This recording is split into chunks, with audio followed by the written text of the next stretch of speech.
Tá rodando? Bom dia, pessoal. Vamos começar a nossa aula? Vamos primeiro fazer uma oração.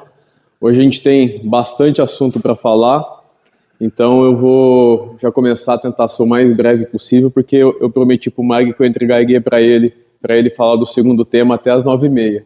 E então eu tenho que terminar no horário. Senhor meu Deus, nós te agradecemos pela oportunidade de estarmos aqui reunidos no teu santo nome, de podermos entender um pouco mais da tua palavra, entender um pouco mais de ti, Senhor. Peço que o teu Espírito Santo esteja nos guiando nessa jornada, nos dando ouvidos atentos, ó Pai, sabedoria para estar recebendo, entendendo, buscando de ti. Quanto a mim, ó Deus, e quanto ao pastor Mário, que vai falar daqui a pouco, eu também peço, Pai, para que o Senhor nos dê sabedoria, para que possamos falar conforme os teus oráculos, que não atrapalhemos a tua obra, Pai, mas que deixemos o teu Espírito Santo falar através das nossas vidas. Sê por nós, Senhor, nós te agradecemos, nós te louvamos pela nossa vida, te louvamos por poder te buscar, te louvamos pois, apesar de nós sermos pecadores, o Senhor nos chamou, o Senhor nos escolheu e nos capacitou a estar aqui conosco. Em nome de Jesus que oramos. Amém. Sejam bem-vindas, meninas. Pessoal, então, a gente vai continuar a nosso tema principal de heresias e seitas. Hoje nós vamos falar dos adventistas do sétimo dia. Eu vou começar falando sobre isso hoje e depois o pastor Mário vai falar sobre os testemunhas de Jeová. Para começar, eu gostaria de lembrar um pouco do que a gente falou lá na primeira aula. Na verdade, eu trouxe exatamente essa frase aqui para a gente lembrar do contexto que a gente está estudando, do quão importante e fundamental são doutrinas para aquilo que a gente crê. Né? A doutrina, ela é o conhecimento basilar que determina a maneira ou o modo como nós vamos agir, determina a nossa cosmovisão. Lembrando que a cosmovisão é a lente, é o óculos a partir do qual nós enxergamos o mundo. Né? O cristianismo tem a sua cosmovisão, e é a partir desse conjunto de crenças basilares, doutrinas, que nós passamos a enxergar, e por enxergar dessa maneira, passamos a agir. Né? É tão fundamental, é tão importante, que a gente pode, por exemplo, pegar o exemplo de um daltônico. Se um daltônico olha para um semáforo e não consegue distinguir a cor, ele pode tomar uma decisão errada, entrar e causar um acidente de trânsito. Trazendo para esse contexto de doutrinas, basicamente a nossa vida é isso. A maneira como nós enxergamos a vida determina muitas vezes como nós vamos reagir a ela, a falar, a se posicionar, e isso é determinante para o modo de vida que a gente quer viver, sendo cristãos. Então, o Sproul, ele trouxe neste livro dele algo fundamental, de algo que a gente vive nos nossos dias de hoje. Uma igreja muito preocupada ou apenas preocupada com experiencialismo, com relacionamentos, e esquecendo daquilo que é basilar para a nossa fé, daquilo que é fundamental para a nossa fé. Até o pastor Mário, na aula dele, ele trouxe um pouquinho desse colorido aqui, para nos lembrar exatamente disso. Duvido que tenha existido cristãos professos preocupados menos com a doutrina do que nos dias de hoje. Extraordinariamente perigoso e lamentável. E aí, não sei se vocês lembram, o Mário ele falou um pouco sobre, então, o que é doutrina? Aí falamos da Trindade, falamos da salvação, falamos de coisas que são fundamentais para que a gente possa dizer que somos cristãos. Né? Do não pecado de Cristo, da supremacia de Deus, da soberania de Deus, da divindade de Cristo, dele não ser um ser criado de Deus, mas dele ser Deus, então, que é a teologia da Trindade. Então, coisas essas que são fundamentais. E nós vamos ver como que cada uma dessas doutrinas nossas, basilares do cristianismo, se chocam com cada uma dessas seitas que a gente vai trazer. Então, basicamente, hoje, a aula e a próxima, nós vamos trazer o quê? Os conceitos básicos de cada uma dessas professas religiões, dessas seitas, e vamos cruzar elas com a Bíblia, com aquilo que a gente entende do cristianismo. Tá bom? Então, hoje, agora, neste momento, a gente começa a falar sobre o Adventismo.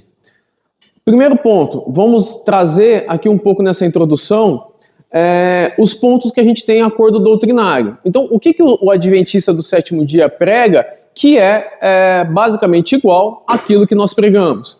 Eles acreditam nas doutrinas da Santíssima Trindade, eles acreditam na divindade de Cristo, acreditam no nascimento virginal de Jesus. Vocês vão ver que em algum dado momento nós vamos falar um pouco disso. Eles acreditam, mas tem sempre um senão, tem sempre um algo diferente que eles acrescentam. E eles acreditam na sua morte vicária, ressurreição e ascensão à direita de Deus Pai. Então, essas doutrinas básicas do cristianismo, eles professam, por isso que eles também se dizem ser cristãos, né? Só que nós vamos ver no decorrer da aula que mesmo essas doutrinas aqui, que são pontos comuns, tem um algo a mais. E eu gostaria que vocês se atentassem a isso e percebessem que quase toda seita ou quase toda heresia, ela surge de um ponto comum, mas eles querem acrescentar um algo a mais, um algo diferente. Vamos pôr assim, um creme melhor para esse bolo que já está pronto, entendeu? E eles têm pontos positivos, eles têm programas de saúde no país inteiro, são bons, não só no Brasil, mas fora do Brasil, porque a Igreja Adventista, ela surge nos Estados Unidos. Eles têm manutenção de hospitais, escolas, eles têm um programa de cuidado com órfãos e viúvas e necessitados, que também é referência. Aqui em Ribeirão mesmo, eles têm algo muito forte, eu esqueci do que era, mas eu acho que era com cuidado da criança. Mas enfim, o fato eles fazem coisas boas sim. E isso eu acho que é um ponto importante da gente entender. Não é porque faz coisas boas que acredita em coisas corretas. Tá? Esse eu acho que é o primeiro ponto a gente estabelecer. Mas vamos lá, vamos falar um pouco da história do Adventismo. A história do Adventismo começa lá no século XIX,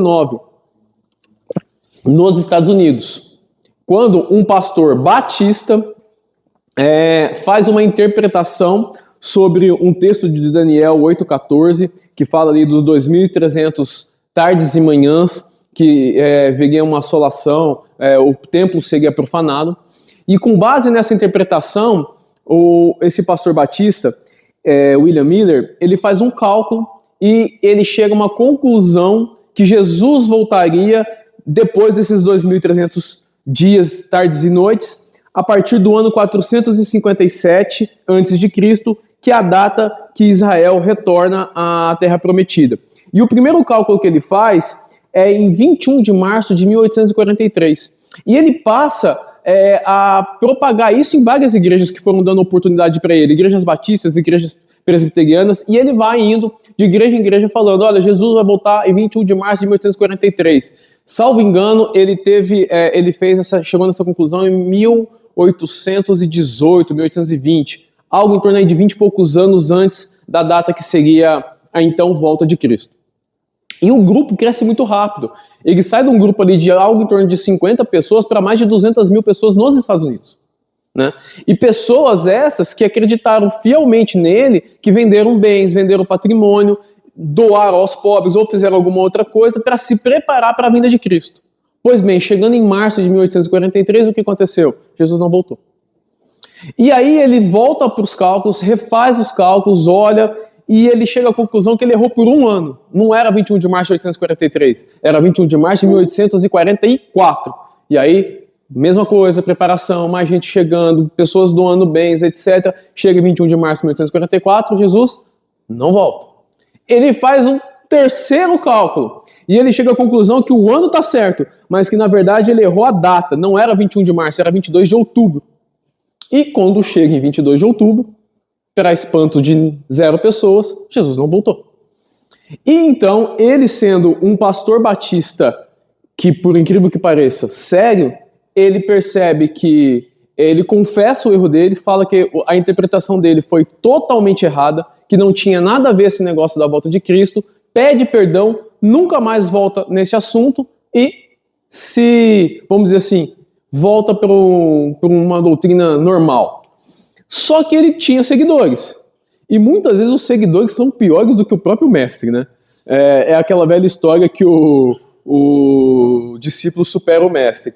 E 3 desses seguidores mais ferrenhos, Ian Edson, Joseph Bates e Ellen, na época ela não chamava White, porque ela ainda não era casada, mas vamos tratar pelo nome de casada, que é o nome mais conhecido dela, Ellen G. White, levam adiante essa crença dele. O Hiram Edson, ele tem a visão da entrada do Santuário Celeste, que eu vou falar mais para frente, porque ele é a base da formação do Adventismo. Joseph Bates, ele tem muita ênfase na guarda do sábado, e a Ellen White junta tudo isso, esses dois, mais a questão do experiencialismo ou da ênfase dos dons espirituais. Então, esses três grupos encabeçados por esses três seguidores do pastor William Miller começam a falar, olha, o pastor não estava errado, ele teve algumas falhas no que ele entendeu, mas o que ele está dizendo está certo, e aí eles começam a formar um novo grupo, e deste novo grupo surge a Igreja Adventista do Sétimo Dia. Para a gente entender, e eu vou fazer um pequeno parênteses, só para vocês saberem, o que é essa visão de Daniel, que está lá em Daniel 8, do 1 ao 4? Era uma visão que Daniel teve sobre a profanação do templo, que aconteceu oriundo da guerra entre Pérsia e Grécia, que Alexandre o Grande ganha essa guerra, e aí, depois da morte de Alexandre o Grande, o reino dele é invadido, e um dos que invadiram, eu vou até pegar o nome aqui para falar para vocês, porque eu não sou tão bom de nome, Antíoco Epifânio, invade o templo e profana o templo. Isso foi a visão de Daniel, que já foi conclusa, e isso aconteceu por volta de 171 e 165 a.C. Eu peguei isso no comentário bíblico popular de William MacDonald, que é um dos comentários bíblicos mais famosos, ali, mais aceitos por todos, tá? Bom, vamos lá, voltando aqui para o Adventismo. Então, qual foi a visão do Hiram Edson? E aí aqui, pessoal, eu vou trazer bastante coisas que os próprios adventistas publicam para a gente entender o modo de pensar e a visão deles. O que o Hiram Edson disse? Olha, na verdade, o pastor Miller não errou a questão da data, ou a questão de que Jesus entraria ou não entraria, viria ou não viria para a terra. Ele errou que Jesus iria para o Santíssimo Lugar no templo celestial. E ali dentro do templo celestial, ele começaria a fazer um juízo investigativo dos pecados, primeiro dos mortos e daqueles que no momento estavam vivos. E aí, olha o que ele diz. Eu vi distinto e claramente que nosso sumo sacerdote, em vez de sair do lugar santo no santuário celeste para vir à terra no sétimo dia do mês, no fim de 2.300 dias, entrava naquele dia pela primeira vez no segundo compartimento do santuário e tinha uma obra a realizar no Santíssimo Lugar, antes de voltar à terra. Essa nova interpretação, Jesus, em vez de sair do santuário celeste para vir à terra, entrou no segundo compartimento do Santíssimo Lugar, para realizar uma obra de investigação pelos pecados e terminar essa purificação. Isso está num livro da Ellen White, Administração da Igreja, na página 20. Pessoal, basicamente, Jesus foi fazer um serviço quase que de escritório. Ele sentou ali no Santíssimo Lugar e foi começar a olhar, escarafunchar a vida de cada um de nós para saber se vocês mereciam ou não mereciam ser salvos. Basicamente, essa foi a visão. Com base nesta visão, eles começaram a fazer a Igreja Adventista no sétimo dia. Nós vamos pegar vamos dizer assim, a linha doutrinária da Ellen White. Por quê? Ela é quem funda a Igreja Adventista do sétimo dia. O Hiram Edson e o Joseph Bates, eles tiveram alguns caminhos um pouco diferentes. A Adventista do sétimo dia, com base nisso daqui, a Ellen White, ela e o marido dela, difundem e fazem a Igreja Adventista do sétimo dia. Tá bom? Então, tudo que a gente vai falar agora, nós vamos falar com base mais nas visões de Ellen White. Um ponto importante, a Igreja Adventista do sétimo dia, tal qual igrejas batistas e presbiterianas, tem várias vertentes. Então, aqui a gente está pegando a linha mãe, aquela linha principal. Pode ter igrejas adventistas que não falam, não professam exatamente isso, tem um ponto ou outro que pode ser um pouco diferente, mas em linhas gerais, esse é o embrião cerne principal ali do que a Igreja Adventista prega, tá bom? Então nós vamos entrar agora em cada um dos pontos de maior controvérsia versus o cristianismo, as heresias mesmo dessa igreja. E o primeiro ponto que eu quero trazer para vocês é exatamente o quê? O exclusivismo. A partir de agora, o que eu vou pedir? a gente tem muito texto para ler e pouco tempo para falar deles. Sempre que a gente for falar de um texto bíblico, eu vou pedir para alguém abrir rapidinho e ler ele para nós, tá? Esse primeiro tópico, que é exclusivismo, a gente não tem um texto bíblico propriamente dito. Só que o que eu trouxe aqui para vocês? Eu trouxe o que a Igreja Adventista prega, e eu trouxe aqui a Revista Adventista de março de 2001, o certificado de batismo, porque todo mundo que é batizado lá tem que responder algumas perguntas. Eu vou ler a pergunta 13, e essa Review and Herald, que é uma outra revista também da Igreja Adventista, para vocês entenderem o que eles professam. O que diz lá no primeiro Revista Adventista de março de 2001? Eu creio no futuro brilhante desse movimento, porque não somos uma simples igreja entre as demais. Somos o remanescente de Deus nesse tempo do fim. No certificado de batismo, a pessoa teria que responder: você crê que a Igreja Adventista do Sétimo Dia é a igreja remanescente da profecia bíblica? E também é lá no The Review and Herald. As igrejas demoníacas caídas são Babilônia. Sim, eles estão falando das igrejas batistas, das igrejas presbiterianas e etc. Elas têm estado a promover doutrinas venenosas, o vinho do seu erro. Esse vinho é composto de doutrinas falsas, como a imortalidade da alma, nós vamos falar sobre isso, tormento eterno dos ímpios, também vamos falar sobre isso, negação da existência de Cristo antes de seu nascimento em Belém, também vamos falar sobre isso, defesa e exaltação do primeiro dia da semana acima do dia de Deus santo e santificado, o sábado. Em várias igrejas apresentam ao mundo estes erros e outros semelhantes, cumprindo assim as escrituras que dizem: porque todas as nações beberam do vinho da ira da sua prostituição. Gente, um dos pontos característicos de seitas, exclusivismo. Se você sai da minha patotinha, você está fora do céu, você não vai ser salvo. Que é exatamente o que eles estão proferindo aqui. Se você não crê como nós cremos, se você não faz parte aqui do meu time, você está fora. Tá? E vocês vão perceber que muitas das seitas que a gente vai tratar aqui ao longo das próximas aulas, esse ponto aqui é quase que uníssono, é quase que comum em todas. Se você não crê como a gente, você crê errado, você está no inferno. Tá? Nós sabemos, nossa igreja e muitas outras igrejas sabem que nós não somos os únicos em que proferem uma doutrina bíblica, uma doutrina santa, e que há salvação fora das paredes da nossa igreja, por óbvio, tá? Talvez você se pergunte: você quer me dizer então que os adventistas nenhum vão ser salvos? Gente, não sei. O que a Bíblia diz é: aquele que crê em Jesus como seu único, suficiente Senhor e Salvador, será salvo. Então pode ser que sim. Agora, nós vamos ver que o conjunto de doutrinas que nós temos na igreja adventista torna isso um pouco difícil. Mas nós não podemos também dizer que ninguém vai ser salvo, tá? Tenham isso com vocês. Então, o cristianismo não se restringe a um grupo exclusivo, a igreja é a comunhão dos salvos santos. Esse é o primeiro ponto, gente. Não existe exclusividade de denominação ou igreja para salvação, para estar correto. Certo? Beleza? É muita coisa para falar, gente. Então, assim, caso vocês tenham dúvida, por favor, me parem e pergunte. Porque eu sei que às vezes tem coisas que geram dúvidas. Eu fui lendo várias coisas, eu fui ficando com dúvida, fui enchendo o mar de perguntas, então você imagina eu imagino que isso também vai gerar em vocês algumas dúvidas. Vamos falar sobre a identidade de Cristo.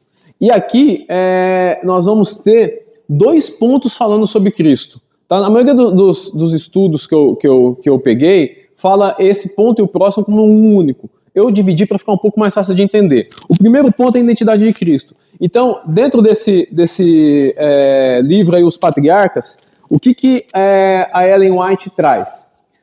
Ela usa uma passagem de Judas 9, onde conta a luta do arcanjo Miguel contra Satanás pelo corpo de Moisés. Eu não vou entrar nesse texto agora, eu quero só que vocês saibam do que a gente está falando.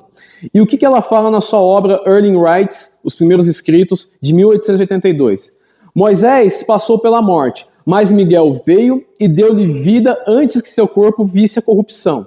Satanás tentou segurar o corpo de Moisés, reclamando como seu, mas Miguel ressuscitou Moisés e o tomou para o céu. Satanás rebelou-se cruelmente contra Deus, acusando-o como injusto em permitir sua presa ser tomada dele. Agora, olha o ponto que eu quero tratar.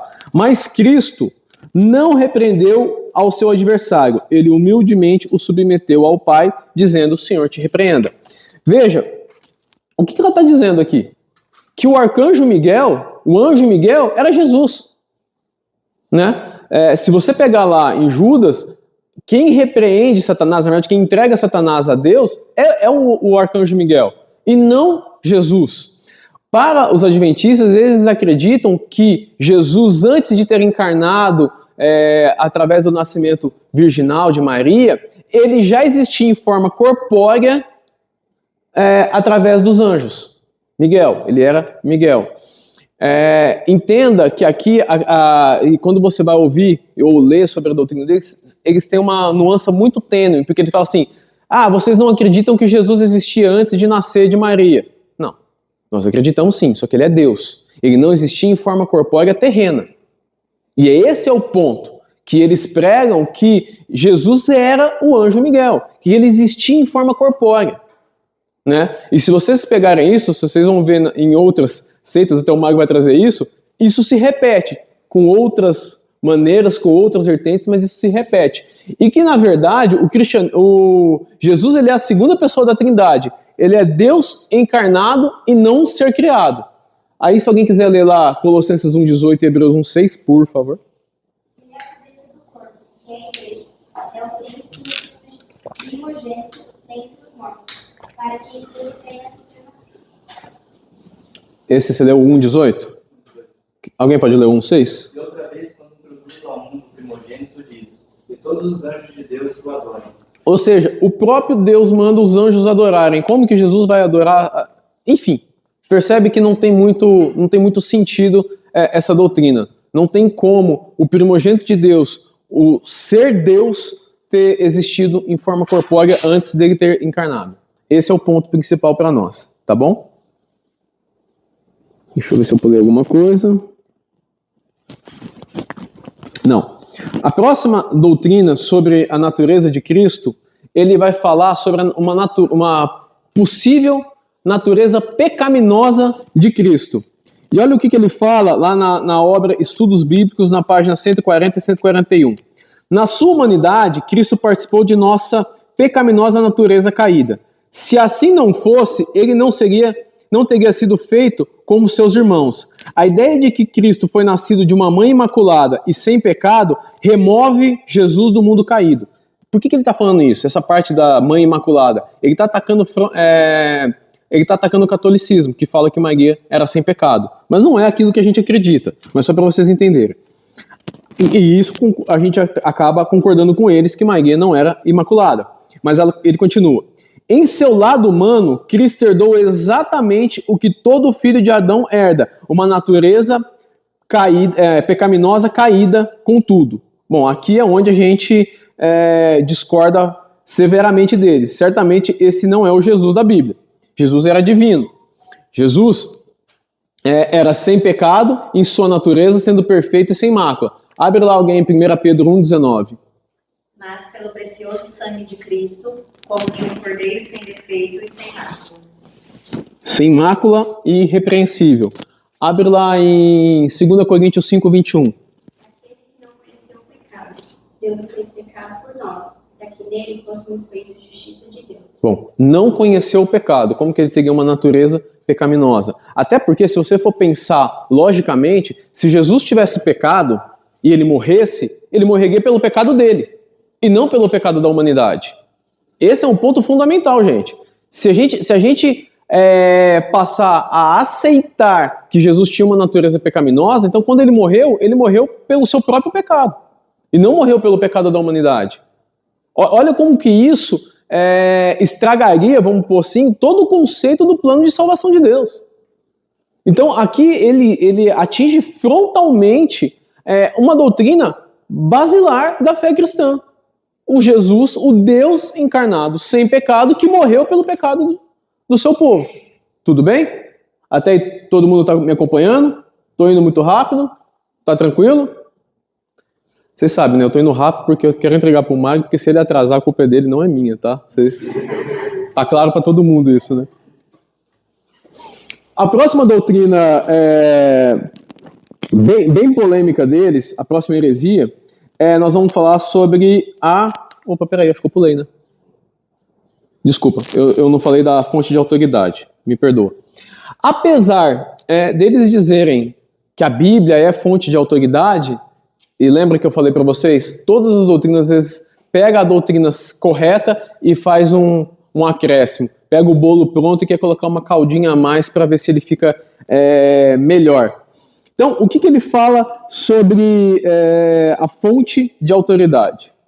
Né? Lá na revista Adventista de 1984, eles dizem o seguinte: cremos que o ministério e os escritos de Ellen White foram uma manifestação do dom de profecia. Ellen White foi inspirada pelo Espírito Santo em seus escritos. O produto dessa inspiração tem aplicação e autoridade especial para os adventistas do sétimo dia.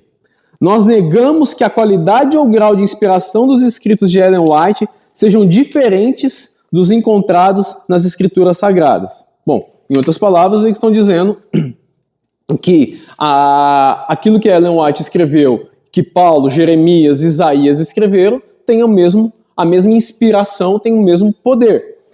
Na obra Nisto Cremos, no Fundamento 71, que também é uma das obras do Adventismo, eles dizem o seguinte: um dos dons do Espírito é a profecia. Esse dom é uma característica da igreja remanescente e foi manifestado no ministério de Ellen White. Como mensageira do Senhor, seus escritos são uma contínua e autorizada fonte de verdade e proporcionam conforto, orientação, instrução e correção à igreja.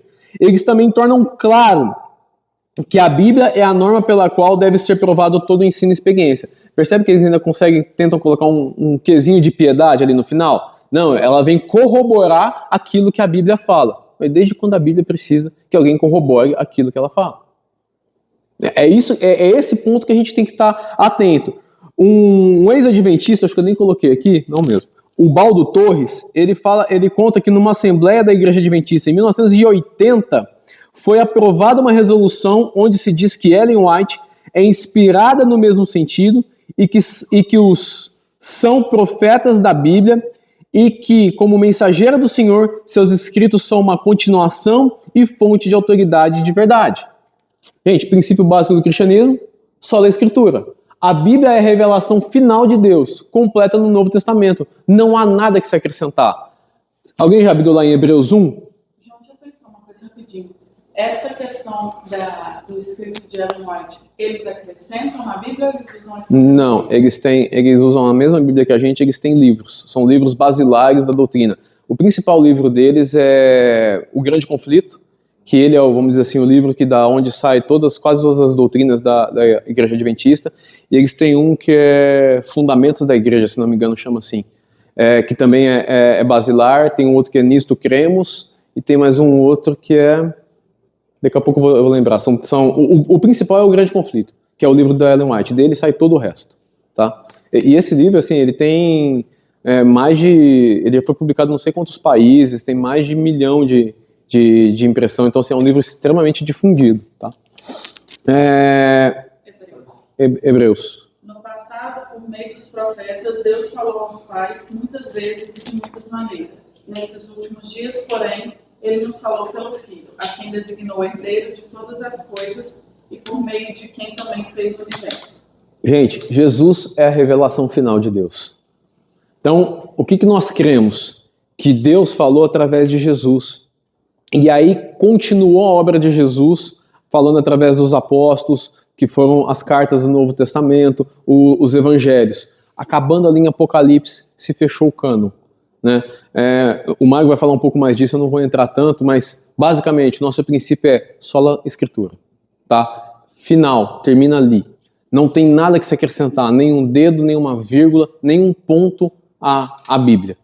Tudo bem? Vocês vão perceber que conforme nós vamos falarmos de outras seitas, esse é um ponto que se volta várias e várias vezes. Sempre tem um exponente da religião querendo tomar como sendo uma terceira revelação de Deus.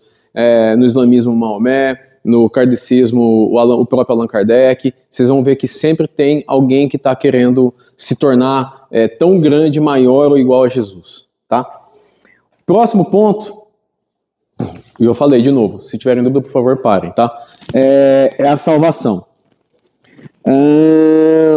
A doutrina da salvação, eles declaram que a salvação é pela graça. Legal. Só que olha o que eles continuam. Lembra que eu falei para vocês? Sempre tem uma vírgula a mais. Então, lá na obra Testimonies of Church, Testemunhos para a Igreja, na página 316. Ó, como é importante que você veja a obra ser feita por você antes que seja tarde demais. Você tem uma grande obra para fazer. Não engane sua própria alma, mas examine a si mesmo à luz da eternidade. É impossível você ser salvo como está. Também na obra Testemunhos, no volume 4, da página 32 a 33. Deus não pode salvar o homem contra a sua vontade do homem, do poder dos artifícios de Satanás. O homem deve trabalhar com seu poder humano, ajudado pelo poder divino de Cristo, para resistir e conquistar a qualquer custo para si mesmo a perfeição. O homem deve fazer a sua parte. É meio que faça a sua parte, eu te ajudarei, né? A gente vê isso muito em frase de caminhão, né? No volume 2, na página 120, cada membro do corpo deveria sentir que a salvação de sua própria alma depende dos seus próprios esforços individuais. Então percebe que enquanto uma igreja evangélica ensina que a gente é justificado mediante a fé e a graça, e não por obras, o adventismo ensina que o homem tem que participar da sua salvação. Gente, salvação é mediante a fé. Eles entendem esse conceito de sinergismo, ou seja, Deus faz a parte dele e nós fazemos a nossa parte. Se vocês se lembrarem, o Marco falou disso na aula passada. E qual é o nosso conceito? É monergismo. A salvação ela é feita única e exclusivamente por Deus, não por obras. Aí, se alguém puder ler lá Efésios 2, 8 e 9. Porque pela graça sois salvos por meio da fé, isso não vem de vós, é dom de Deus. Não vem das obras, para que ninguém se glorie. Pode ler o próximo também, por favor. 1 João 5,13. Aquele que tinha sido curado não soube responder, porque Jesus tinha se retirado. 1 João. Então é o seguinte, peraí, enquanto você não acha, deixa eu só falar. Então aqui, essa parte de Efésios ficou claro que salvação é pela graça. Mas tem um segundo ponto polêmico na doutrina de salvação deles, que vai ser a resposta, vai ser esse versículo, eu vou ler primeiro ele.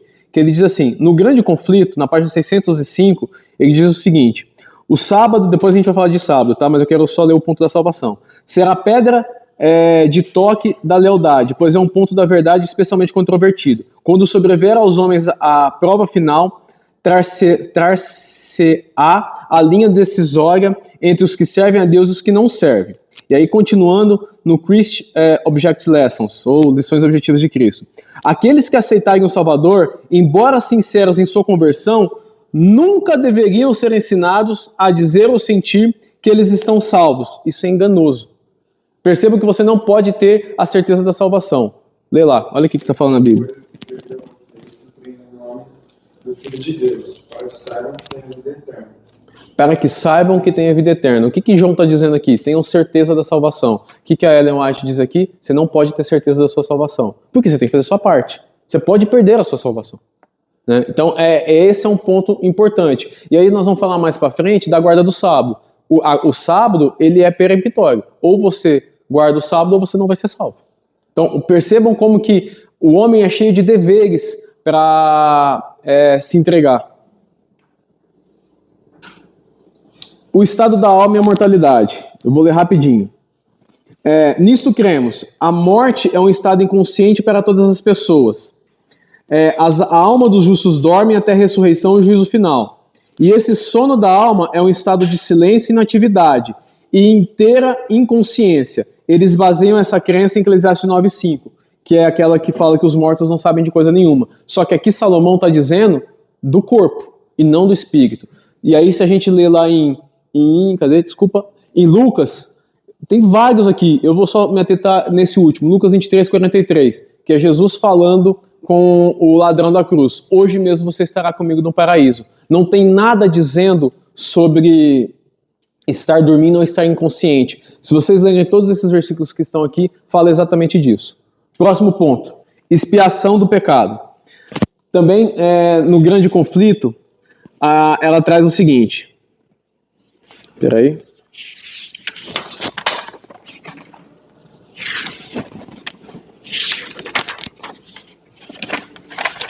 Verificou-se também, deixa eu ver, É isso mesmo.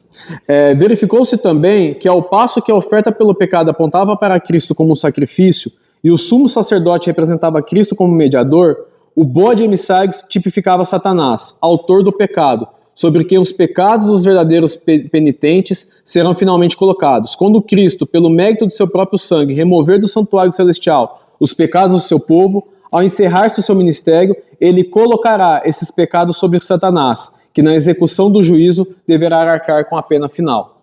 Resumindo, ele pega um texto lá de Levítico, que era a ordem de Deus, que o sumo sacerdote colocasse a mão sobre a cabeça de um bode, confessasse os seus pecados e soltasse esse bode a vagar pelo deserto para que ele morresse, e um outro bode fosse sacrificado pelos pecados do povo.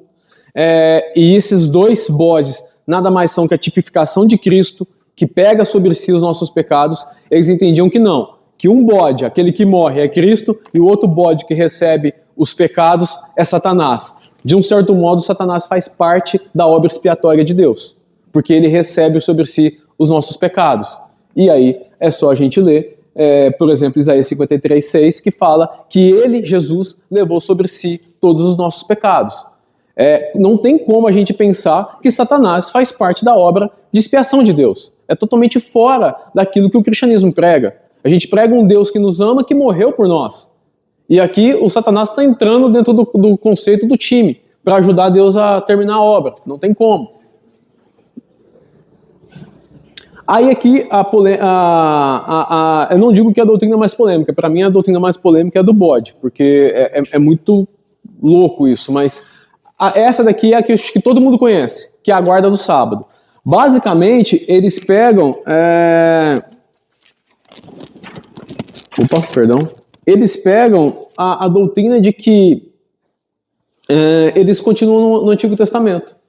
Que o sétimo dia, Deus criou a terra, no sétimo dia você descansará, e etc. E para eles, como a gente leu lá anteriormente, é fundamental. Sem o sábado não há salvação. E eles também reputam que o domingo sendo o dia de Deus, como nós pregamos hoje, veio por Constantino, através da Igreja Católica, uma ordem. Só que se você pegar nos próprios evangelhos, Atos 20, 1 Coríntios 16, 1 e 2, a igreja já se reunia aos domingos para dar as ofertas, para orar e para falar sobre a palavra. E outra coisa, se você pegar os escritos da igreja, gente, eu peguei dezenas de escritos. Eu não vou ler todos, porque senão a gente vai ficar aqui até depois do culto. Mas só para vocês entenderem. Já falamos aqui a respeito da história como sendo um bom juiz que determina as doutrinas. A história confirma que a prática da guarda de domingo, antes do decreto de Constantino, do século IV, porque é isso que os adventistas pregam, é alguma coisa que foi feita pelo papado, né? Olha o que diz. Em 107, Inácio de Antioquia, ou seja, muito antes de Constantino, disse o seguinte: não mais observamos o sábado, vivendo na observância do dia do Senhor, no qual também nossa vida reviveu por ele e por sua morte. Também Inácio de Antioquia, em 110, na carta aos Magnesianos. O cristão, deixando a velha ordem, já não guarda o sábado, senão o domingo. Em Oséias 9, a própria Bíblia fala que o sábado ele é algo ritualístico que seria abolido. E outra coisa, por que nós cristãos falamos sobre o domingo? Porque domingo foi o dia que nosso Senhor ressuscitou. Domingo foi quando aconteceu o Pentecostes, a descida do Espírito Santo, e a tradição da Igreja dos Apóstolos de se reunir aos domingos. Então, por que nós cremos e fazemos as nossas reuniões e professamos e buscamos ter o domingo guardado como um dia de Deus? Exatamente por causa da ressurreição de Cristo, da descida do Espírito Santo em dia de Pentecostes, tá? E lá em Oséias a Bíblia fala que o sábado seria abolido. O sábado, ele nada mais é do que algo cerimonial, que deixou de existir com a vinda do Cordeiro de Deus, com a vinda de Jesus. Tudo bem? Claro aqui para vocês? Lembra que em Mateus, se não me engano, a Bíblia fala que Jesus é o Senhor do sábado, e o sábado obedece ao Senhor, e não ele é guiado ou servido pelo sábado. Entrando nos dois últimos pontos, juízo investigativo e juízo final. Basicamente aqui são a mesma coisa, eu dividi em dois pontos para ficar um pouco mais fácil da gente falar. O que é o juízo investigativo? Está lá no grande conflito. Desta forma, os que seguiram a luz da palavra profética viram que, em vez de Cristo vir à Terra ao terminarem os 1844, os 2.300 dias em 1844, ao terminar os 2.300 dias dos quais falou o profeta Daniel, Cristo entrou no lugar santíssimo do santuário celeste, a fim de levar a efeito a obra final da expiação, preparatória à sua vinda. É impossível que os pecados dos homens sejam cancelados antes que seja concluído o juízo, que em seu caso deve ser investigado. Lembra que a gente falou disso lá no começo, que foi a visão do Irã Edson? E o que a Bíblia nos fala? Que Jesus não está no céu fazendo investigação por pecado nenhum. Pelo contrário, na Bíblia diz que ele está à destra de Deus, que ele intercede e advoga por nós. Esse é o ponto. Jesus não está fazendo investigação de pecado nenhum. Lá em Romanos 8,34 e Hebreus 7,25 fala exatamente isso. Tá? Então não existe investigação por pecado. A obra de Cristo não foi incompleta. A obra de Cristo foi completa. A morte e ressurreição na cruz resolveu o caso. Tudo bem? E aí existe a questão do juízo final infernal. Que para o adventista do sétimo dia não existe castigo eterno. Mas o que existe é uma destruição do diabo e de seus seguidores, daqueles que pecaram, que não foram salvos. Tanto que a Ellen White traz, dentro de um dos livros dela, dizendo o seguinte: o primeiro a pregar a imortalidade da alma foi o próprio diabo lá no Jardim do Éden, quando ele disse para Adão e Eva que certamente não morrerás. Ela faz uma confusão totalmente louca, porque o que está sendo dito lá é que Deus disse para Adão e Eva: se vocês comerem do fruto, vocês morrerão. O castigo do pecado é a morte. Ela está trazendo isso como um conceito de imortalidade da alma. Ou seja, o diabo e todos os pecadores, aí lembra do conceito do bode, vão ser destruídos. E o que a Bíblia fala? Se você prega e vive a vida eterna, o castigo também é eterno. Se você pegar Mateus 25:46, ele fala de sentença eterna. Lá fala tanto da vida eterna quanto do castigo eterno. Essa palavra eterna em grego, aionios, ela remete exatamente a esse conceito de vidas eternas, de eternidade, que não se acabam. A mesma palavra que ele usa para vida eterna, ele usa para castigo eterno. Logo, não existe destruição da alma. O que existe é um castigo contínuo que vai se perpetuar. Amém? Beleza? Com você.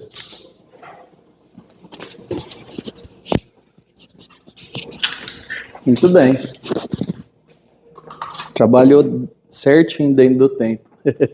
Bom dia. A gente vai estudar sobre as testemunhas de Jeová, o TJ para ganhar tempo. Entendeu? TJ, facilita. Alguns pontos de acordo doutrinário, não há. Esse daí foi além. E por que a gente trabalhou o adventismo primeiro? Porque veio antes.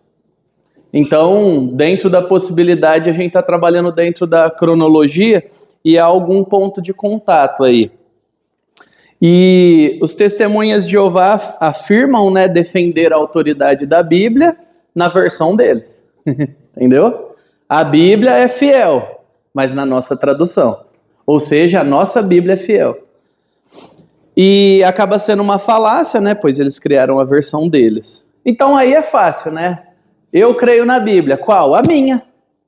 Ótimo. Aspectos admiráveis, né, dos TJ. Então, assim, aqui não é uma admiração moral de que o que eles fazem está correto, mas é uma admiração da atitude nas quais nós deveríamos reconhecer como coerente. Eles são coerentes, né? E nós muitas vezes não somos proporcionalmente coerentes, crendo na verdade. Então isso cabe a algum nível de admiração, né? E acaba sendo talvez uma ponte aí, né? Comprometimento com a pregação de suas doutrinas. Eles não inventam, eles não discutem, eles creem, afirmam e pregam. Diferente de nós que gostamos, né, abrir um menu variado de doutrinas que queremos, porque somos protestantes, então vamos protestar inclusive sem motivo. E a gente precisa fazer uma análise da nossa tendência sectarista também. Não gostei, abro a minha, não gostei, eu troco, não vi base, me incomodou, eu escolho outra versão. Isso está enraizado muito em nós, porque nós achamos que sempre tem que ter uma resposta bíblica que se adeque a nós. E nós evangélicos sofremos disso, infelizmente. É muito fácil as pessoas abandonarem qualquer coisa ou tudo, ou qualquer igreja, porque não gostaram de alguma coisa, de algum detalhe, de alguma situação. Então a gente precisa reconhecer, eles são mais coerentes no erro do que às vezes nós na verdade. Deixa eu inclinar aqui. E eles têm disposição de instruir outros dando estudo, que é diferente do nosso discipulado, que envolve vida, que envolve relacionamento e abrir a casa. Mas se você conhece um TJ e você pedir material, conteúdo, estudo, muito provavelmente ele não vai dar desculpa como nós fazemos. Não tenho tempo, é melhor o pastor, o líder de GP, nunca eu. Então, baixar a nossa bola e perceber que a gente não está por cima. A gente tem muito a crescer, mesmo conhecendo a verdade. Mas eles têm isso. Um investimento forte nos meios de produção e propagação de seus materiais. Eles fazem gráfica pelo mundo inteiro a rodo. E você fala assim, ninguém vai ler, alguém lê. Tem os desenhos bonitinhos, né? Muito mais dos anos 80, né? Hoje talvez eles deveriam dar uma melhorada, uma atualizada no design dos desenhos. Mas você pega aquele negócio colorido e tal, com perguntas inteligentes. E muitos dos nossos folhetos evangélicos, por isso que nós fazemos o nosso aqui na Nova Aliança, são ridículos. Além de erros de português, de grafia, de design, porque nós temos a mensagem verdadeira, vamos pôr qualquer coisa, Jesus transforma. E a gente precisa fazer uma análise. A mensagem é verdadeira, por isso devemos ser coerentes com isso. E muitas vezes eles são mais coerentes, né? Gráficas, distribuidoras, disposição de dar material, investir em dinheiro para isso, né? Para que a mensagem chegue. Então são aspectos admiráveis, mesmo que moralmente estejam errados. Quem não crer em Cristo vai para o inferno debaixo da ira de Deus. Infelizmente, alguns são muito dedicados a uma mentira. Mas a gente pode olhar para isso e nos sentirmos encorajados. Já que nós cremos no Evangelho e nós não estamos debaixo da ira de Deus e do erro, por que não somos tão comprometidos assim? Ou por que não admitimos que não somos tão comprometidos? Porque o primeiro passo é admitir. Aí depois descansar na graça de Deus que nos capacita, e não é isso que nos perdoa. Então a gente vive nessa ideia, né? Posso me dedicar mais, mas não é a minha dedicação que garante a minha salvação. Mas são aspectos admiráveis dos testemunhas de Jeová. A sua origem, né? A gente tem como arrumar isso daqui, que tá grandão, porque você tem comentário. Como eu não tenho comentário, tá pequenininho. Os testemunhas de Jeová, a sua origem, oficial, é 1872, nessa cidade aí. Pode pronunciar algum de vocês aí que moraram lá? É fácil de pronunciar? Fala. Isso. Lá na Pensilvânia, e é fundado por Charles Tazel Russell. Por isso que se você quiser, assim, não estou falando que você deva fazer, mas se você quiser irritar um testemunho de Jeová, chama ele de Russelita. Aí os bichos ficam doidos. Eu trabalhei com inclusive meu primeiro chefe, foi um mentor para mim, na primeira fábrica que eu trabalhei, eu era sapateiro, trabalhei uns bons anos lá, ele queria me levar para os testemunhos de Jeová de tudo que era jeito, né? E aí eu lembro o dia que eu chamei ele de Russelita, eu cruzei uma linha, ali eu descobri os botões, né? Se você quiser irritar, não queira irritar os outros à toa, mas se quiser, esse é o termo. Então, isso começou com um grupo chamado de Estudantes da Bíblia, né? E o nome atual veio em 1931, sob a liderança de Joseph Franklin Rutherford, que foi o discípulo, o líder que assumiu e deu um boom na organização. Então, ele nasceu em 52 e aí morreu em 1916. Ele nasceu em um lar presbiteriano de herança holandesa, só que teve, nessa migração, nessa mudança, em igrejas congregacionais, que não é tão comum para nós aqui no Sudeste. Os congregacionais não vieram tão fortes como os presbiterianos, batistas, mas você encontra no Rio, encontra no Nordeste, algumas igrejas congregacionais, e são igrejas irmãs nossas, né? São igrejas protestantes. Inclusive, Jonathan Edwards era congregacional. Então, você já deve ter ouvido falar de Jonathan Edwards. Se não, aí você precisa de ajuda mesmo. Vou te indicar um livro do Jonathan Edwards, você vai conhecer ele. Porque esse é um dos grandes teólogos americanos, né? Do movimento de avivamento que teve lá nos Estados Unidos. E se você não ouviu falar do Jonathan Edwards, pelo menos do sermão Pecadores nas Mãos de um Deus Irado, você ouviu falar. Aí sim. E qual que era o problema dele? Ele veio de um lar rígido, né, segundo ele, que pode ou não ter sido verdade, não dá para investigar a fundo porque todo mundo morreu faz tempo. E desde cedo ele rejeitou a ideia do castigo eterno. Você percebe que o pessoal tem um negócio com o inferno? Porque, percebe, se não tem uma graça que é superabundante, aí eu preciso abolir o inferno para eu ter paz e para eu dormir à noite. Porque já que eu não posso ter certeza da salvação, vamos pelo menos garantir que eu vou ter tranquilidade caso, né, eu me desvie e me perca. Porque esse é o grande ponto da seita. Você pode perder a salvação se sair do nosso clubinho, como o João falou. Então, as pessoas elas não querem verdades absolutas, inegáveis e inegociáveis. Essa é a tendência do homem caído. Então, o que ele faz? Ele adequa, ele ameniza doutrinas que são muito absolutas e indiscutíveis, vamos dizer assim. E uma segunda doutrina que ele tinha dificuldade, aí já é mais comum, né? Talvez você se identifique, que é a doutrina da predestinação. Que não há dificuldade nenhuma para nós como igreja, nós cremos nela, nós cremos que quem é salvo porque Deus agiu com graça, mas muito do que é dito e propagado aí é feito com alarmismo, né, Everton? Inclusive em algumas igrejas pentecostais, que as pessoas já crescem com raiva de predestinação, porque vai ouvindo através de espantalhos. E talvez foi o seu caso. Você cresceu ouvindo espantalhos sobre alguma doutrina, e aí quando você parou para estudar, falou, eu creio nesse negócio aqui. Mas, infelizmente, é assim que algumas seitas ganham influência, né? E ele começa a estudar lá com seu grupo de estudo bíblico. Só que, olha que ponto interessante. Ele não crê em umas doutrinas, ele teve um lar rígido, ele quer rejeitar esse passado, mas ele quer manter aquele quentinho no coração da vida em comunidade, de Deus, da paz da consciência. A gente estuda a Bíblia. Então eu vou começar o meu grupo da Bíblia. Entendeu? O meu grupo da Bíblia vai estudar o que eu acho que a Bíblia é importante estudar. Então você que é líder de GP, vigia, viu? Tome cuidado. E aí ele vai num culto na adventista. Naquilo que seria o adventismo. Não era o adventismo, né, da Ellen White, mas daquele movimento. E ele gosta da ideia.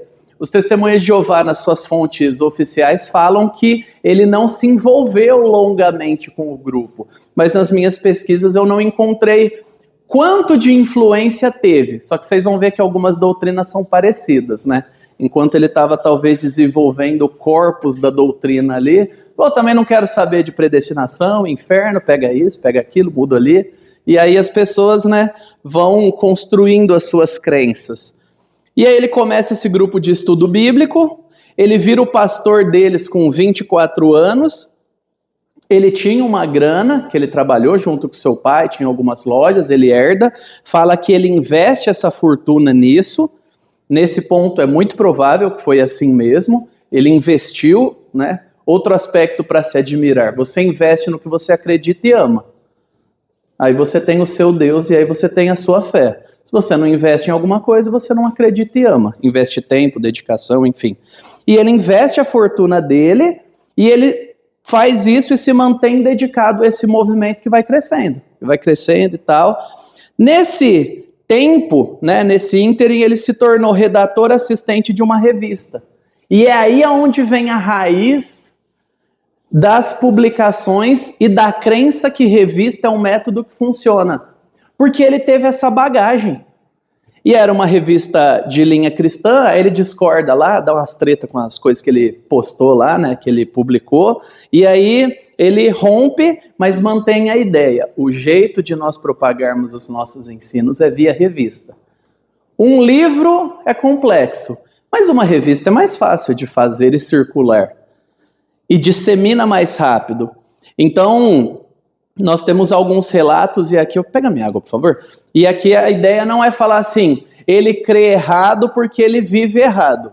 Mas é falar, via de regra, falsos mestres vivem errado porque creem errado. E aí ele se separa, né, de 97 a 906, né, de 1897 a 906. A esposa disse que ele teve condutas, traiu ela, enfim. E aí demorava para a mulher conseguir separar naquela época. Então ele se separa. E aí o que acontece? Ao longo desse tempo surgem controvérsias e denúncias que eu não sei se são verdadeiras ou não, porque não tem consenso, porque não tem grande material histórico em português, e o que eu consegui traduzir não foi um veredito tão, vamos dizer assim, tão imparcial, porque eles se defendem e o outro grupo, inclusive batistas, presbiterianos, queriam atacar e invalidar. Então fica difícil. Eu não achei nenhum cara tipo assim, dane-se todo mundo, vou escrever aqui os fatos, vamos atrás. Eu não achei, talvez exista. Então fica meio dúbio. Você fala, se estão agindo pecaminosamente contra o cara porque ele está ensinando heresia. Não dá para saber. Mas o fato é que ele se envolveu em vários processos por tentativa de enriquecimento ilícito. Inclusive a venda de um trigo brabo, que, né, o pessoal do agro aí, né, que ia dar muito resultado, não sei o que era abençoado, aí colocaram em microscópio e tava trigo igual. Aí ele conseguiu sair dessa. Mas houve essa situação. Qual é a autoridade máxima dessa seita? O corpo governante que fica lá nos Estados Unidos. São pessoas, acredito que todos homens, e, bom, não sei hoje também, né? A gente falava isso há um tempo atrás, hoje já pode haver mudança. Mas, via de regra, todos homens, que atua como única fonte de interpretação legítima. Então, é de lá que sai a resposta, caso tenha alguma dúvida. Peraí, e esse negócio aqui? É lá.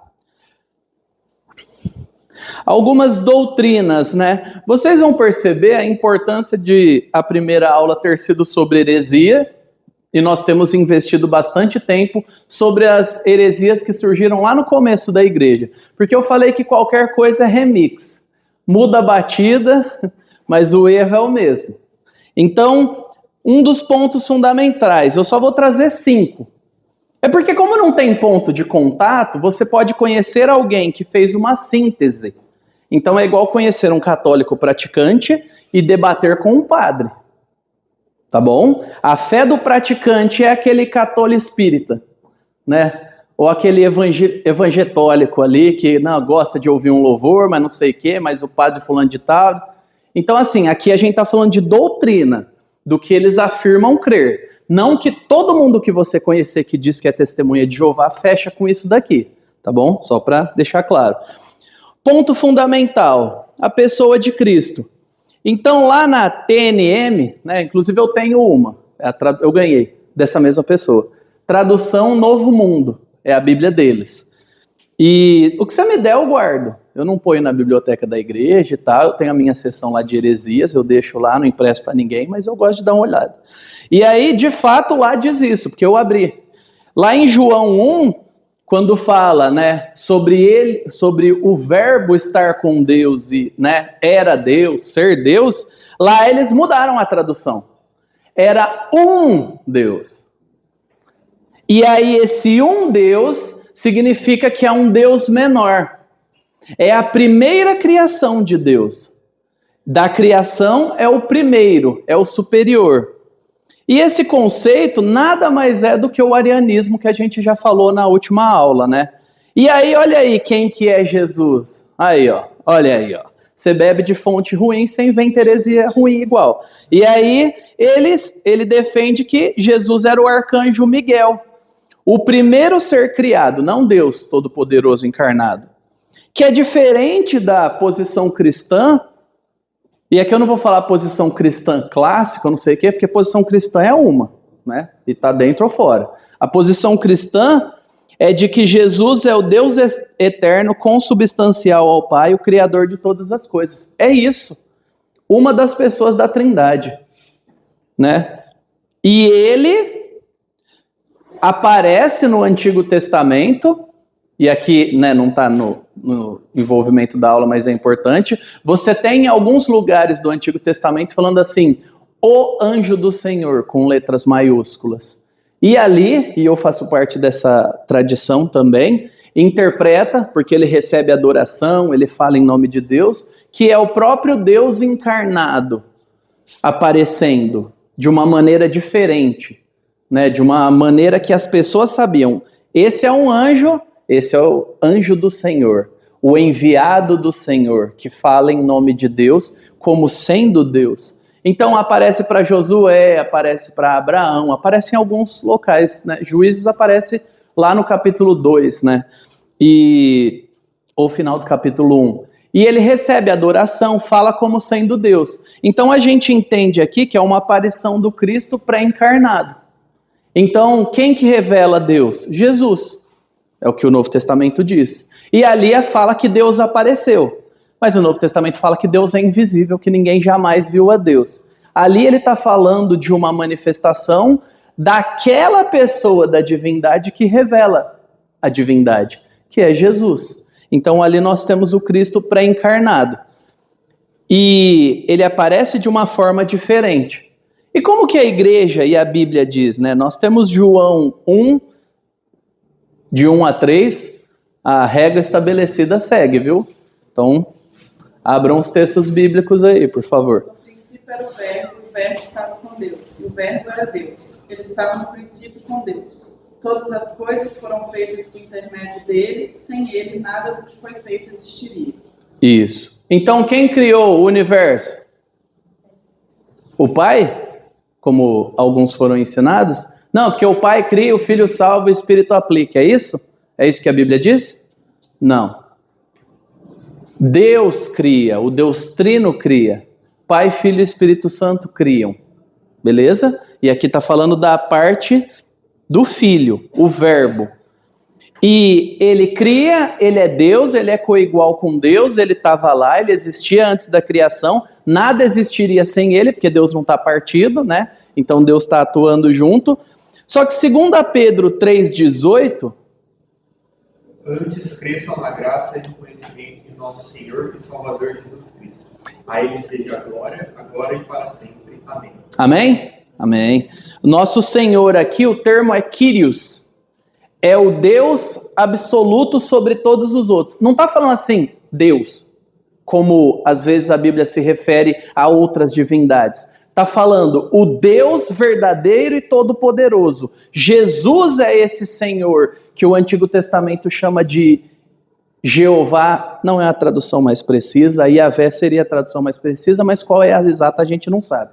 Então, Jesus é Yahvé encarnado. Tanto que as versões bíblicas gregas, né, do Novo Testamento e do Antigo, ao invés de trazer Yahvé, porque é um termo hebraico, né, de origem aramaica, traz Kyrios. E no Novo Testamento, os apóstolos e discípulos se referiam a Deus Pai como Kyrios, mas muito mais a Jesus como Kyrios. Isso daí um testemunho de Jeová nem vai saber o que você está falando, mas isso daí já arrebenta toda a heresia e teoria deles. Então, Jesus é o Senhor, beleza? Jesus é o Deus que merece adoração.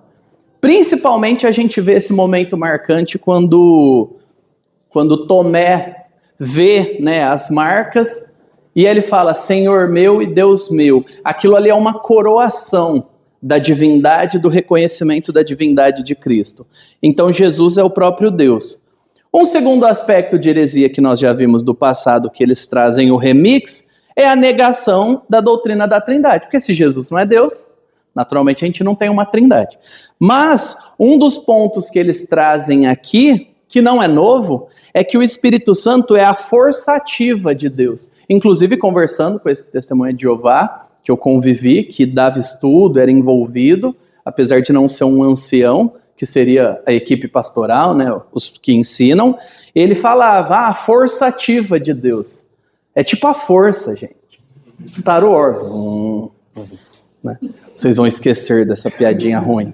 Então, essa ideia deles é tipo um plus, né? Para os mais novos, né? Ki, do Dragon Ball, né? É aquela coisa que Deus vem, né? Te dá capacidade, mas não é uma pessoa, não é a presença de Deus enquanto um ser consciente. É uma energia.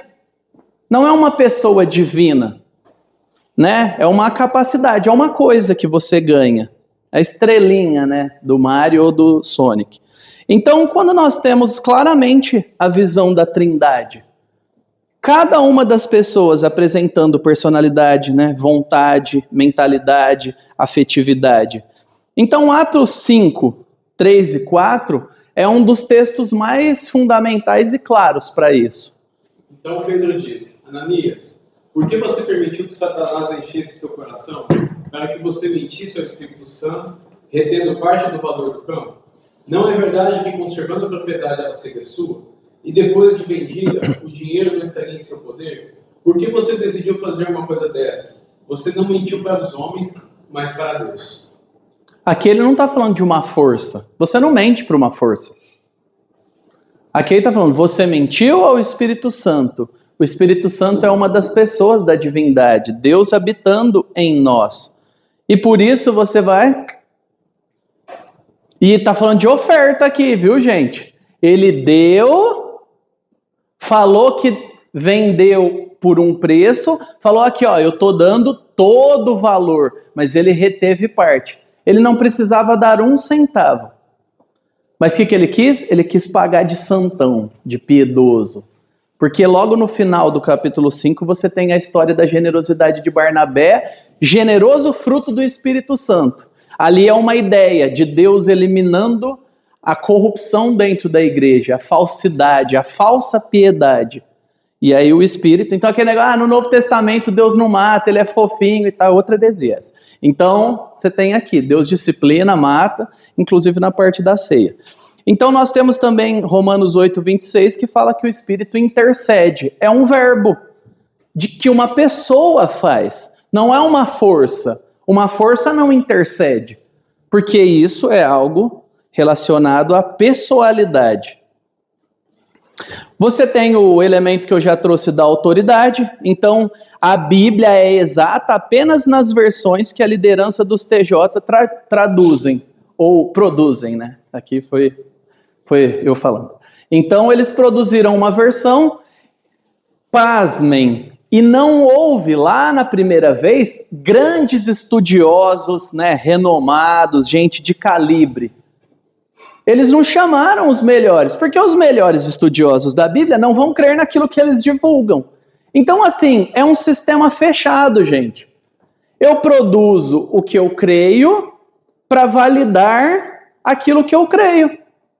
Então você fala, deixa eu ler na Bíblia. Ah, a Bíblia é a nossa versão combina com o que a gente crê. É diferente da nossa mentalidade enquanto cristãos que fala, a nossa Bíblia é sólida, ela é antiga e você pode investigar e chegar a essa conclusão. E você pode inclusive discordar de alguns aspectos, mas não daquilo que é fundamental, porque o que é fundamental é claro para todos nós crermos iguais. Percebe que é uma postura de segurança? Por isso que nós não estamos aqui desesperados pregando nenhum tipo de essa é a igreja certa, não sei o que. E nenhuma igreja verdadeira vai fazer isso. Essa é a única igreja, é a igreja que você tem que estar, porque se você sair, né, você está debaixo de algum tipo de punição de Deus, maldição ou perda de qualquer coisa. Não. Se você chegar à conclusão que essa não é a igreja para você, você pode ir para outra igreja bíblica, boa, saudável, e Deus vai abençoar a sua vida. E tudo bem. E talvez a gente se encontre lá em algum evento, e tudo bem. Percebe? É o oposto. Quem está com a verdade não precisa estar inseguro. Esse é o ponto. Quem crê na verdade, se submete ao único Deus verdadeiro, não precisa estar inseguro.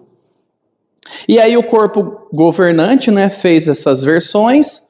A gente sabe, né, em 1 Timóteo 3, 16 a 17, que toda a escritura inspirada por Deus, ela é útil para correção, para instrução, na justiça, no que Deus trouxe como verdade verdadeira. Ela é garantida por Deus e ela é plenamente capaz de manter, ali o termo, né, o homem de Deus, mas cabe mulheres, todos nós que somos discípulos de Cristo. A Bíblia é suficiente para aquilo que ela se propõe, nos conduzir à fé e uma vida de piedade. E aí eu coloquei um extra sobre a revelação, que você pode ler na sua casa, que foi o Espírito Santo que conduziu as Escrituras. Logo, já que o Espírito Santo não é esquizofrênico e não tem dupla personalidade, ele não pode revelar o oposto ao que ele já revelou e disse que não mudaria, certo? Por isso que nós não cremos em coisas que dizem que vem da parte de Deus e é contrário à Bíblia. A questão da salvação, né, ou da justificação, como nós já vimos, eles negam a punição eterna, eles creem na perda da salvação se você sair, né, do clubinho, só que eles também creem no aniquilacionismo, que é os ímpios deixarão de existir em vez de sofrerem tormento eterno. Se o que a gente crê é mentira, eles são mais misericordiosos do que nós. Porque pelo menos eles pregam que acabou, né? Queimou, tostou, acabou.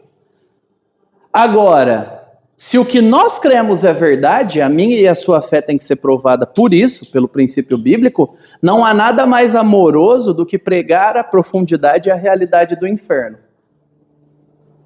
Porque foi isso que Jesus fez e falou ao longo do Novo Testamento.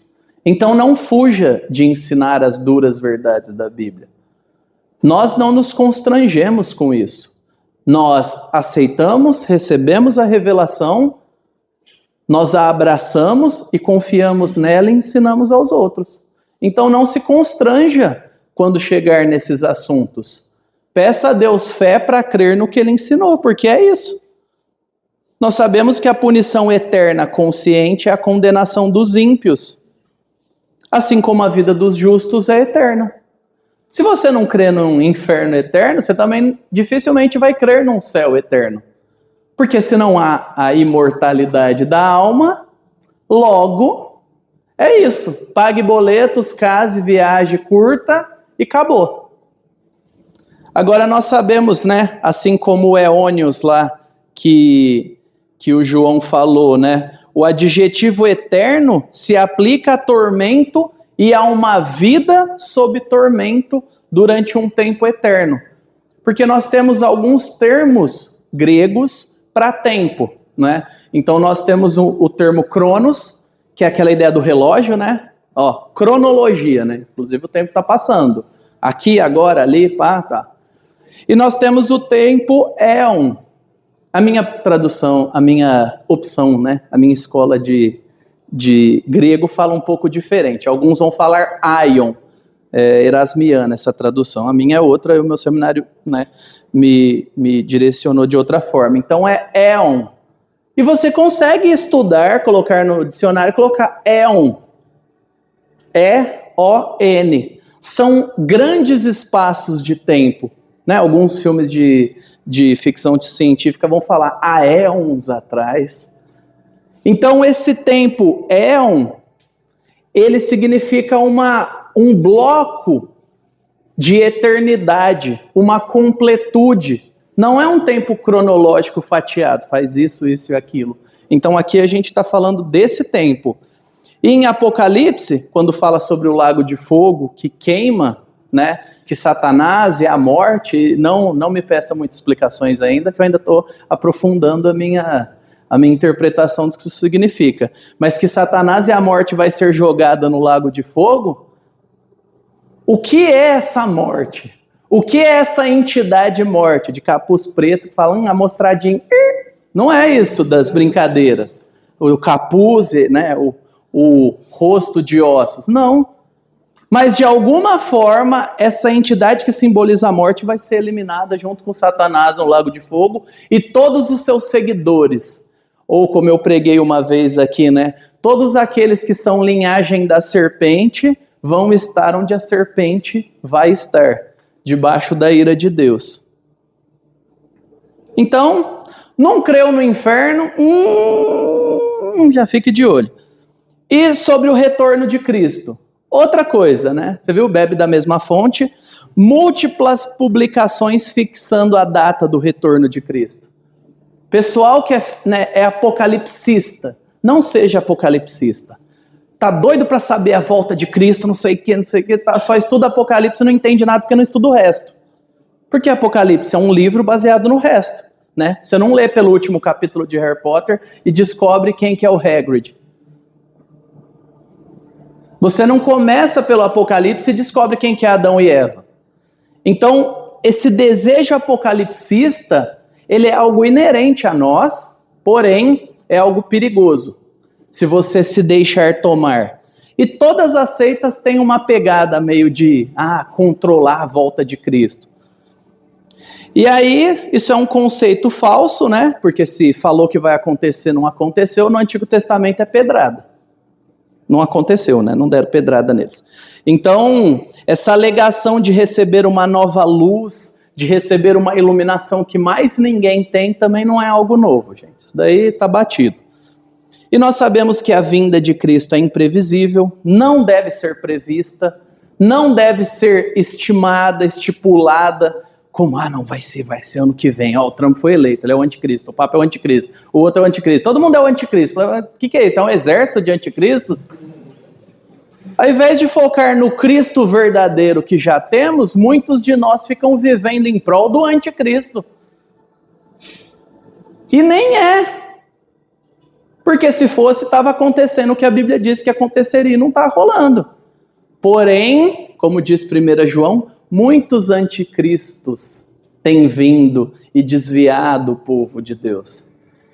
Então, se você ficar de olho demais, preocupado com aquilo que não aconteceu e menos com o que está rolando, e se capacitar para aquilo que você está vivendo, uma vida de piedade, de conhecimento e devoção, dificilmente você vai ser alguém saudável. Mas se você se dedicar à vida de piedade, de devoção em primeiro lugar, você vai estudar tudo, inclusive o Apocalipse, a segunda vinda, com a naturalidade de um discípulo que sabe que está garantido. O que vier, estamos garantidos em Cristo. Então, vivamos em paz. E aí a gente tem aí Mateus, 24, Jesus falando, que só o Pai sabe. Isso é uma boa discussão. Essa é a boa discussão. Essa é a discussão interessante. Jesus falando que não sabe o dia e nem a hora. Um dia para a gente debater o MEC sobre isso, todo mundo estudar e tal. Essa é uma discussão interessante. Mas sobre a questão de quando é o retorno de Cristo, isso é algo que não nos cabe. E vocês percebem os pontos fundamentais? Isso daqui não é para atacar, e a gente não está falando os adventistas, os testemunhas de Jeová. Não estamos falando sobre pessoas, estamos falando sobre crenças. Beleza? Nosso objetivo não é destruir as pessoas e atacar as pessoas. O nosso objetivo é pregar para elas, para que, assim como Ezequiel fez, os ossos, apodrecidos, mortos, secos pelas heresias, descubram a graça de Deus, se rendam a Cristo e se juntem ao corpo dos discípulos. E não ache que alguém é insalvável. Porque aí eu te dou um exemplo. Um cabra doido, tacando crente na prisão e matando um monte de gente piedosa, caiu aos pés de Jesus e escreveu a sua Bíblia, inspirado pelo Espírito Santo, que é o Novo Testamento. Então ninguém é insalvável. Agora, nos cabe pregar o Evangelho. Nós nos prepararmos e pregarmos. Não terceirizar para outra pessoa, mas nós nos prepararmos e apresentarmos a fé. Amém? E a nossa próxima aula vai ser sobre as seitas neopentecostais e a congregação cristã do Brasil. Então, vem. Deus nos abençoe. Boa celebração coletiva para nós. A gente vai orar lá, vai conversar, vai ter tempo junto. Então, como eu extrapolei o tempo, como era previsto, vamos juntos lá.